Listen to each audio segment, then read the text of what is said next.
Hey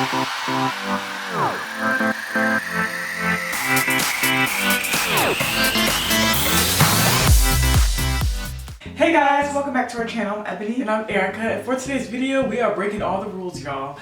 And technically we've already been breaking these rules, and I use air quotes because when it comes to maintaining your relaxed hair, sometimes the rules are meant to be broken to suit your hair's needs. Now don't get me wrong, there are some things that you should absolutely not do to your hair, but sometimes being unconventional is beneficial.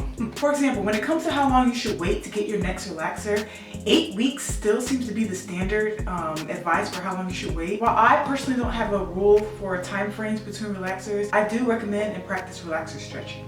8 weeks, in my opinion, is way too short of a time span between relaxers. Yeah, if you followed us for a while now, you'll know that we stretch our relaxers to once a year, but you don't have to be as extreme as we are. Even twice a year is good. Now, relaxer stretching is good for your hair because obviously with chemicals, you don't want to be slapping it in as often as you can. We have plenty of videos for how we make those stretches work, so go check those out. This next rule I've seen, and that is to air dry your relaxed hair as often as you can. We definitely don't do this. I mean, we've done it before. We have videos on that like every now and then. Yeah, we actually do think it's a great idea, and maybe we should start doing it more, but yeah.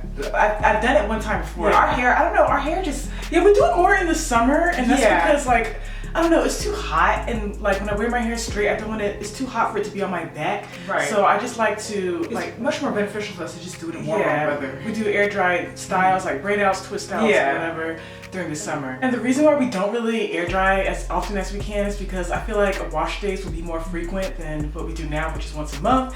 And I'm trying to do the least possible when it comes to hair maintenance. Because we usually get deep condition blowouts once a month, like I said, and that just makes our straight hair last. So once a month, one and done. So I mean, I do want to do air drying more. Yeah. But, It just requires much more styling maintenance and stuff as opposed to if we get it relaxed. because the roots your roots are super straight when you air dry. Right. So it's not gonna last long. So I'm gonna have to keep washing my hair. Y'all get what I'm saying? Yeah. It's a method to the madness. I know we like to do the least amount of work possible with our hair. Right. I mean, air drying is great if you want to grow your relaxed hair because you're not dealing with heat styling. Again, because we only use heat once a month, I think we're safe when it comes to heat. All right, and the next rule I've seen is to deep condition 2 to 4 times a month. And again, y'all already know we don't do this. Like we mentioned earlier, we get a deep condition once a month. However, I do know a lot of people with relaxed hair who do this weekly, and that is just what works for their hair. But deep conditioning often is super important, especially if you are experiencing a setback. Yeah, so if I were to ever experience a serious setback, I would definitely be upping my deep conditioning game. I've had setbacks before, but they weren't like super serious to the point where I had to like double up on deep conditioning. Right now, we're good with once a month. Planning 4 wash days a month is just too much. Yeah, I don't want this to make it seem like we're just lazy with our hair, but I feel like with kinda are. yeah, but I feel like it comes to the territory with relaxed hair. I feel like Find a way to make your routine work Yeah. for you, and the less work, the better. I feel like that's your right. Yeah. To get relaxed hair to make your routine easier. All right, so moving on to the next rule, and this one says to do a protein treatment after your relaxer. Now this is something I do, but I put this in here because this is something Ebony does not do. But yeah, because my hair is in a fragile state after the relaxer, I do like to do a protein treatment a month after I get my relaxer, just to build my hair back up. And as y'all know, one of the main benefits of a protein treatment is to strengthen.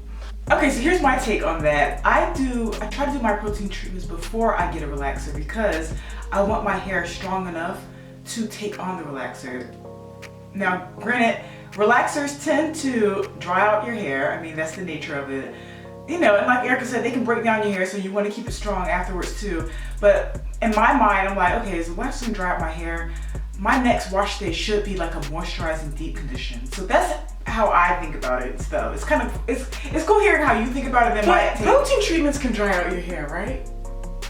But they can, but the whole point of my protein treatment, the whole point of me getting the protein treatment was it's the strengthening property. So that it can take I the want my relaxer. hair already strong to take on the relaxer. Okay. Granted, I mean, yes, it can dry out your hair, but I mean, the deep condition is coming at some point. And plus, during relaxer, we do get a deep condition anyway and stuff, but I just want my hair, I want the protein treatment before the relaxer so my hair can be strong enough to take it on.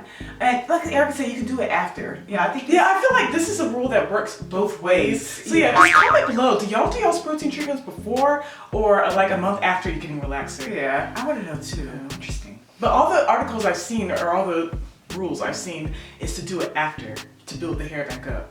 Okay, well, I'm building my hair up before the relaxer. Alright, so we did a video on this a while back, but there are so many rules saying do not comb through your relaxer. Yeah, if you're one of those people who say that, who go by that rule, I want you to take a look at this video that we have listed below. But to summarize it, there are times when it is perfectly okay to comb through your relaxer when applying it. For example, if you stretch your relaxer like we did like the year before last, we regrettably stretched our relaxer for 19 months. Way too long. But yeah, when you do that, the new growth and the line of demarcation is a little bit lower than most people who get regular relaxers. So our stylist Lisa needed to get the relaxer to cover all of the new growth and to blend it in at the same time.